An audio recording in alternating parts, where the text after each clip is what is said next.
So Jesus' family has come for him.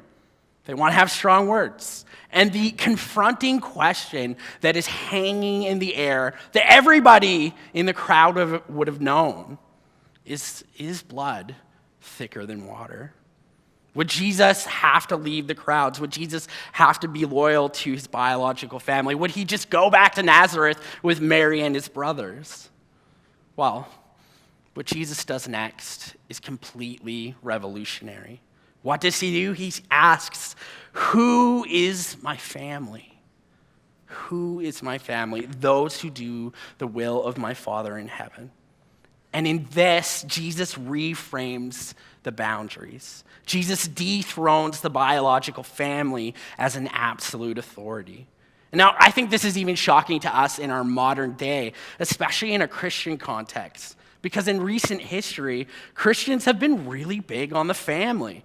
You know, we've got organizations like Focus on the Family. We got a ton of family devotions. We have parenting courses. We have marriage retreats. We want families to work. We can generally agree that families and marriage are a good thing. And yet Jesus has the nerve to say some things are even more important than that. Namely, hearing and doing the will of God. Get this. It's not that Jesus is against your family. It's just that he has a larger view of family than we often do. And so in calling into question the primacy of a biological family, Jesus is asking us to imagine a different social order, an all-encompassing community based not on natural ties, but on discipleship. Because even tax collectors know how to love their own.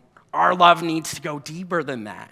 And so Jesus came to establish a deeper form of community and belonging called the family of God. Think about this. Jesus had no wife, he had no kids, and he died as a celibate single man. And yet I don't think we would say Jesus lacked community and belonging.